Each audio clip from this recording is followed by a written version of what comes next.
नमस्कार, संकल्प न्यूज में आपका स्वागत है। मैं आलोक शर्मा। आइए नजर डालते हैं आज की मुख्य खबरों पर। हेडलाइंस के प्रायोजक है Shri Sai Mahima enterprises, tiles world, Dongargaon road, Farhad Chowk, Rajnandgaon.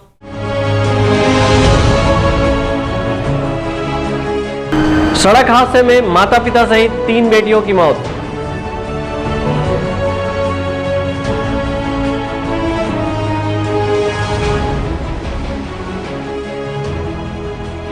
फसल बीमा से संबंधित शिकायतों के निराकरण के लिए शिविर का आयोजन।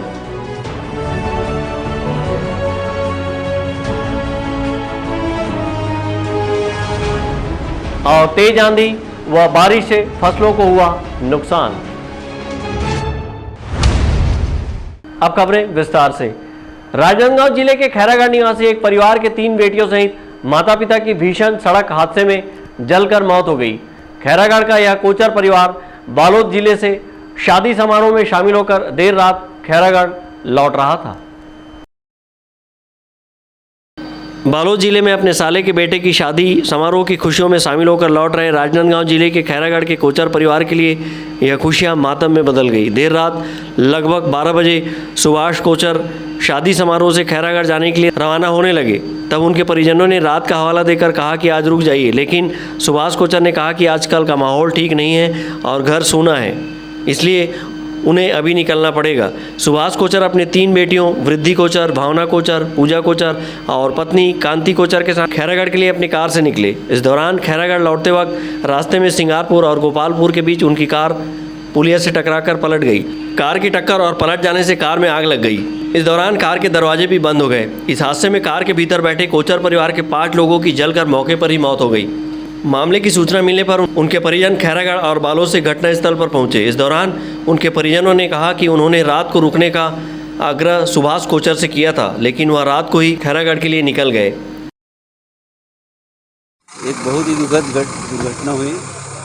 सुभाष जी कोचर खैरागढ़ निवासी जो मेरे समधी हैं, वो उनका ससुराल भी बालोद है और बालोद में वो अपने ससुराल में शादी में गए हुए थे। किनकी शादी? साले के लड़के की शादी थी। तो रात करीब वहाँ से बालोद से 12 बजे के आसपास निकले और उनको हम लोगों ने मना भी किया कि इतनी रात को मत जाओ, पर घर सूना छोड़ के रहना भी ठीक नहीं है, आजकल ज़माना ठीक नहीं है बोल के निकले हो। और रास्ते में ये बहुत ही दुखद दुर्घटना हो गई। उनके 6वें नंबर की लड़की की 7 लड़कियाँ हैं उनकी। 6वें नंबर की लड़की वृद्धि कोचर की 3 मई को शादी थी रायपुर में, पर विधि को कुछ और मंजूर था। और ये बहुत हमारे परिवार के लोग थे, हमारे दामाद थे, ये बालोद से शादी अटेंड करके वापस खैरागढ़ आ रहे थे। खैरागढ़ आने से रात में फिर कैसा क्या हुआ, गाड़ी पलटी हो गई और पूरे जल के 5 लोग थे। 3 मेरी भांजी थी, एक मेरी बहन थी, एक दामाद जी थे। दामाद जी खुद चला रहे थे, बाकी इतनी जानकारी है। क्या उम्र रही होगी? उम्र दामाद जी की उम्र करीब समझ जाओ 55 साल और सिस्टर की उम्र 51 साल, और जो हमारे भांजी है ना, एक का 20 साल, एक का 25 साल और एक शादीशुदा थी वो 30 साल की। ये बताया आप, एक भांजी की शादी भी होने वाली थी? हाँ, एक भांजी की शादी 2-3 तारीख को थी। उनका तिलक 2-3 मई को था, उनका तिलक था 25 तारीख को। तो तिलक की तैयारी के हिसाब से ये लोग रात में शादी से जल्दी लौट रहे थे। इस गंभीर सड़क हादसे में मृत वृद्धि कोचर की शादी 2 और 3 मई को रायपुर में होनी थी। सुभाष कोचर की 7 लड़कियां हैं। विधि कोचर 6वें नंबर की पुत्री थी जिनकी शादी होनी थी। उन्हीं सब विवाह तैयारियों के चलते सुभाष कोचर देर रात ही अपने घर खैरागढ़ लौट रहे थे। माना जा रहा है कि रात लगभग 2 बजे हुई इस घटना में सड़क खाली रहने के चलते कार की रफ्तार भी तेज रही होगी और सामने से किसी अन्य वाहन के आने के चलते बचते हुए कार पुल की दीवार से टकरा गई। इस मामले में राजनांदगांव के अतिरिक्त पुलिस अधीक्षक संजय महादेवा का कहना है कि पुलिया से वाहन टकराने के बाद वाहन में आग लग गई और इस आगजनी में सुभाष कोचर सहित उनके परिवार के 4 अन्य लोगों की मौत हो गई। खैरागढ़ निवासी सुभाष कोचर अपने परिवार सहित अपने साले की शादी में समारोह में शामिल होने के लिए बालोद गया हुआ था और शादी संपन्न होने के पश्चात वह अपने परिवार सहित वापस लौट रहा था खैरागढ़। उसी दरमियान राजनांदगांव और खैरागढ़ के बीच में एक सिंगार भाट करके गांव है, वहाँ पर पुलिया से गाड़ी उनकी टकराई है और टकराने के बाद अनियंत्रित होकर के गाड़ी पीछे पलट गई उस बगल पे ही और उसमें आग लग गई। आग लगने के दौरान ही वो लोग वापस बाहर नहीं निकल पाए और उसी के साथ में पूरी बॉडी उनकी जल गई है। मौके पर सूचना मिलते ही पुलिस पहुंची थी, पुलिस स्पेशल टीम भी पहुंची हुई थी। मौका मुआयना किया गया है और उनके परिजनों के माध्यम से भी मर्ग चेक कराया गया है। सारे डेड बॉडी को निकाल करके भी मेडिकल कॉलेज रवाना किया गया है पोस्टमार्टम के लिए। पोस्टमार्टम करने के पश्चात उनके परिजनों को सुपुर्द कर दिया जाएगा और पुलिस जांच जारी रहेगी। हादसे की सूचना मिलने पर देर रात पुलिस टीम मौके पर पहुंची, लेकिन तब तक देर हो चुकी थी। कार में मौजूद सभी लोगों की जलकर मौत हो गई थी। सुबह पांचों के शव पंचनामा करा, शव को निकालकर पेंड्री मेडिकल कॉलेज में पोस्टमार्टम के लिए भिजवाया गया। इस गंभीर सड़क हादसे की सूचना मिलने पर खैराघाट, राजनांदगांव और बालोद में शोक की लहर फैल गई। वहीं इस दुखद घटना पर प्रदेश के मुख्यमंत्री भूपेश बघेल ने भी ट्वीट कर अपनी शोक संवेदना व्यक्त की है। अवधेश यादव, अमित चटर्जी के साथ हफीज खान, संकल्प न्यूज़। प्रधानमंत्री फसल बीमा योजना से संबंधित शिकायतों का निराकरण के लिए शुक्रवार को तहसील कार्यालय राजनांदगांव में शिविर लगाया है। यह शिविर 22 अप्रैल से शुरू होकर 26 अप्रैल तक चलेगी। राजनांदगांव जिला प्रशासन को प्रधानमंत्री फसल बीमा का लाभ किसानों को न मिलने की लगातार शिकायत मिल रही थी। ऐसे में कलेक्टर तारण प्रकाश सिन्हा ने प्रधानमंत्री फसल बीमा योजना से संबंधित शिकायतों के निराकरण के लिए 22 से 26 अप्रैल 2022 तक तहसील कार्यालयों में शिविर लगाने का निर्देश जारी किया है। इसी तारतम्य में शुक्रवार को तहसील कार्यालय में प्रधानमंत्री फसल बीमा जन समस्या निवारण शिविर का आयोजन किया गया है, जहां बीमित कृषक अपनी समस्याओं से संबंधित आवेदन सुबह 11 बजे से संध्या 5 बजे तक शिविर में प्रस्तुत कर सकते हैं। शिविर में प्राप्त आवेदनों के निराकरण के लिए प्रत्येक सप्ताह आयोजित होने वाले जिला स्तरीय अनुश्रवण समिति की बैठक में लिए जाएंगे। कृषि विस्तार अधिकारी श्रीमती रमशीला गौकर ने बताया कि शिविर के माध्यम से किसानों से प्रधानमंत्री फसल बीमा संबंधित आवेदन लिए जा रहे हैं। अप्रैल से 26 अप्रैल तक तहसील कार्यालय में प्रधानमंत्री फसल बीमा का किसानों से आवेदन लिया जा रहा है, जिसका निराकरण उनके आवेदन के स्तर को देखते हुए किया जाएगा। उल्लेखनीय है कि जिले में प्रधानमंत्री फसल बीमा योजना अंतर्गत खरीफ फसल में 2,87,085 हेक्टेयर क्षेत्र में फसलों का बीमा हुआ था, जिसके फसल कटाई उपरांत पात्र बीमित कृषकों, ग्रामवासियों और जनप्रतिनिधियों द्वारा फसल बीमा का लाभ न मिलने की लगातार शिकायतें मिल रही थी। शिकायतों के निराकरण के लिए कृषि विभाग के मैदानी अधिकारी एवं बीमा कंपनी व बैंक के प्रतिनिधि द्वारा संयुक्त रूप से शिविर का आयोजन किया गया है। शिविर में प्राप्त आवेदनों का निराकरण जिला स्तरीय अनुश्रवण समिति की बैठक में लिया जाएगा। विकल्प श्रीवास्तव के साथ परमानंद रजक, संकल्प न्यूज़। राजनांदगांव शहर के योग वेदांत सेवा समिति ने विश्व सेवा सत्संग दिवस पर भव्य शोभा यात्रा निकाली और शांति, प्रेम एवं सद्भाव का संदेश दिया। श्री योग वेदांत सेवा समिति राजनांदगांव ने विश्व सेवा सत्संग दिवस पर भव्य शोभा यात्रा निकाली और शांति, प्रेम व सद्भाव का संदेश दिया। शोभा यात्रा में भक्त संकीर्तन करते हुए चल रहे थे। शोभा यात्रा में संत महापुरुषों की महिमा, देशभक्ति दर्शाते बैनर और गरीबों की सेवा के संदेश को लेकर हजारों की संख्या में लोगों ने भाग लिया। शोभा यात्रा का शुभारंभ महावीर चौक स्थित श्री हनुमान मंदिर से होकर शहर के विभिन्न मार्गों, चौक चौराहों का भ्रमण करते हुए वापस योग सेवा समिति आश्रम पहुंचकर समाप्त हुई। यहां पर भजन, सत्संग, कीर्तन, पादुका पूजन, मानस पूजन का कार्यक्रम संपन्न हुआ। शोभा यात्रा का जगह जगह पुष्प वर्षा कर स्वागत किया गया।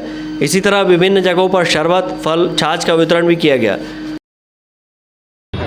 आश्रम में रैली के पहुंचने के पश्चात वहां पर मानस पूजन होगा। मानस पूजन के पास भजन कीर्तन होगा। सभी सत्संग का लाभ उठाएंगे। सत्संग के बाद आरती होगी। आरती के बाद वहां पे भंडारे का आयोजन किया गया है, जिसमें वहां पर भंडारा भी होगा। बाहर से जितने भी लोग आए हैं सबके लिए भोजन प्रसादी की व्यवस्था की गई है। शोभा यात्रा में समिति के महेश रायचा, लोकेश भाई, दिलीप सिन्हा, उमाशंकर कुंवर, ओपी साहू, चिरंजय साहू, ओम राम वर्मा, राजू वर्मा, ताराचंद सिन्हा, सौरभ साहू, महिला मंडल की अध्यक्ष एरिना चंद्रवंशी, नीतू लहरवानी, प्रियल डेम्बानी, नीतू देशमुख, मंजू कुंवर के साथ डोंगरगढ़ समिति, डोंगरगांव समिति, गोटा टोला समिति, गंडई समिति, खैरागढ़ समिति, चुरिया समिति के सदस्य शामिल हुए। अवधेश यादव और अंकालू साहू के साथ परमानंद रजक, संकल्प न्यूज़। अब वक्त है ब्रेक का। ब्रेक के बाद आप देखेंगे आंधी बारिश से फसलों को नुकसान।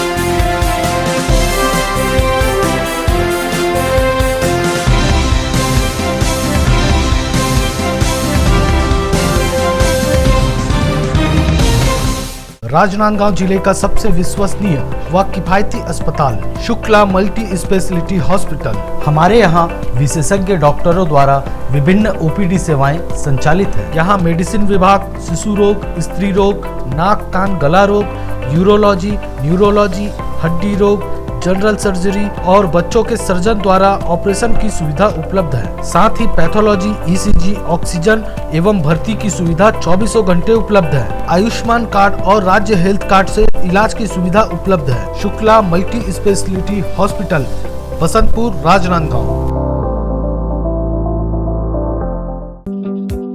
तृप्ता फैशन, चाहे त्योहार हो या पार्टी, बर्थडे हो या शादी, तृप्ता फैशन आपका स्वागत करता है। 6000 स्क्वायर फीट में फैला कपड़ों का शोरूम, जहां बच्चों से लेकर बड़ों के लिए कपड़ों की वाइड रेंज। बच्चों के लिए किड्स वेयर, महिलाओं और गर्ल्स के लिए sari, jeans, top, lancha, salwar suit, inner wear, शादी और फंक्शंस के लिए गाउन्स और लहंगे और सभी तरह के कपड़े। वहीं पुरुषों के लिए shirt, pants, jeans, T shirts, blazer, suit, coat pant और शेरवानी के साथ साथ सभी ब्रांडेड और डिजाइनर कपड़ों की वाइड रेंज सभी तरह की प्राइस रेंज में मिलते हैं। सिर्फ इतना ही नहीं, आपके घर को सुंदर रखने के लिए होम फर्निशिंग, वो भी आपके बजट अनुसार। क्वालिटी में नंबर 1, दाम में सबसे कम। तृप्ता फैशन। तृप्ता फैशन, जय स्तंभ चौक, राजनांदगांव। आपके सही फर्नीचर का पूरा ध्यान रखता है महावीर फर्नीचर्स। सभी प्रकार के पलंग, दीवान, फोल्डिंग पलंग, luxury sofa set, bedroom set से लेकर सभी प्रकार के office furniture, revolving chair, TV unit सहित डाइनिंग व ड्रेसिंग टेबल का भरपूर स्टॉक एक ही छत के नीचे। ऑटोमेटिक मशीन से निर्मित स्टील अलमारी, ब्रांडेड कंपनियों के गद्दे व furniture, branded plastic chair, centre table, study table, folding सीढ़ी, सभी सामान थोक व चिल्लर भाव में। आपके जगह व साइज अनुसार सभी फर्नीचर ऑर्डर से भी बनाया जाता है। TV, fridge, window plus plastic cooler जैसे इलेक्ट्रॉनिक सामानों का ऑर्डर लिया जाता है। स्टील से संबंधित सभी कार्य किए जाते हैं। शादी सीजन के लिए कम कीमत पर आकर्षक पैकेज उपलब्ध है। हमारे यहाँ सोफा सेट्स व रिवॉल्विंग चेयर रिपेयरिंग किया जाता है। आज ही आए Mahavir furnitures, stadium road, Gandhinagar, Mahamaya Chowk के पहले, राजनांदगांव। 51 शक्तिपीठ महाकाली मंदिर 1970 में बना छत्तीसगढ़ का एकमात्र 51 शक्तिपीठ महाकाली मंदिर भक्त स्वर्गीय मोतीराम साहू की सेवा भाव में स्थापित 51 शक्तिपीठ महाकाली मंदिर में लगभग 25 वर्षों से तांबे के पात्र में ज्योति कलश की स्थापना निरंतर जारी है।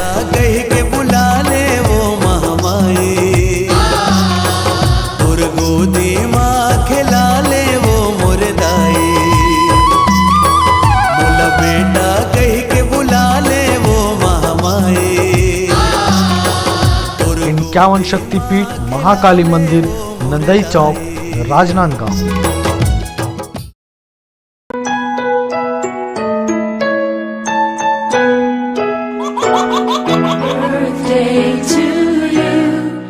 आप अपने बच्चे के जन्मदिन को बनाइए खास संकल्प केबल नेटवर्क के साथ। सिर्फ 500 रुपये में 30 सेकंड का विज्ञापन हर 3 गाने के बाद, और आपको मिलेगा 1 पाउंड का केक फ्री। आप अपने बच्चे की तस्वीर हमें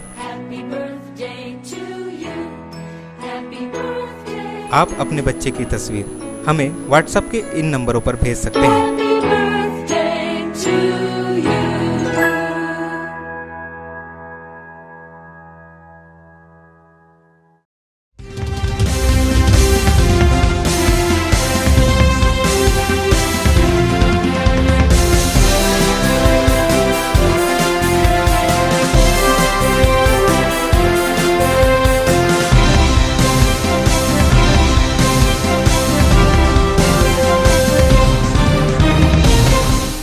ब्रेक के बाद आपका स्वागत है।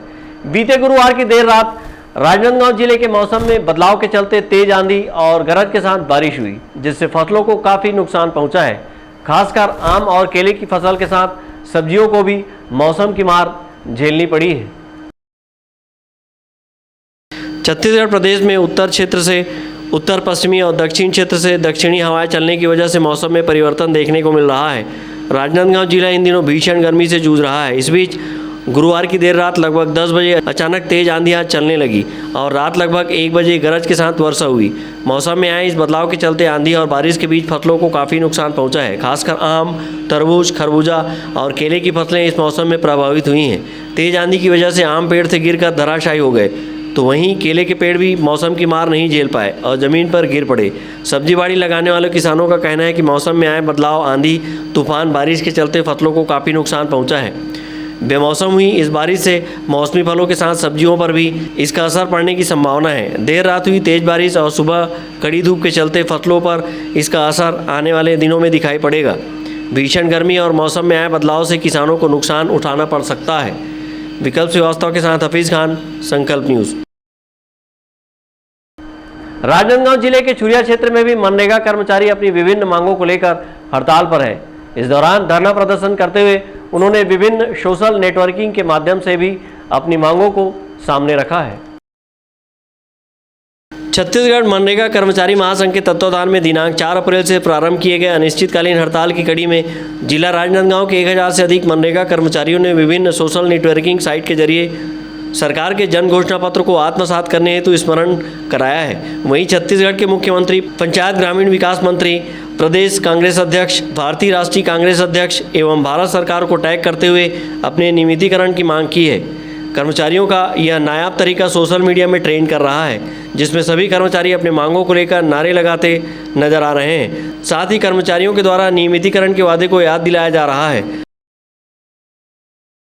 हम लोग विगत 4 अप्रैल से अनिश्चितकालीन मनरेगा अधिकारी कर्मचारी बैनर तले पूरे प्रदेश स्तर में हड़ताल पर हैं और हमारा जो छत्तीसगढ़ सरकार ने अपना जन घोषणा पत्र में संविदा अधिकारी कर्मचारी को अपना सत्ता में आने के बाद 10 दिवस के भीतर नियमित कर दिया जाएगा, लेकिन अभी तक 3.5 वर्ष बीत जाने के बाद अपना घोषणा पत्र पर छत्तीसगढ़ सरकार ने कोई अमल नहीं किया है। छत्तीसगढ़ सरकार को मैं यही अपेक्षा करता हूं कि हमारा दुख पीड़ा को जल्द से जल्द पूरा करें। हम लोग विगत 4 अप्रैल से अभी हड़ताल में बैठे हुए हैं। हम लोग की 2 मांग है।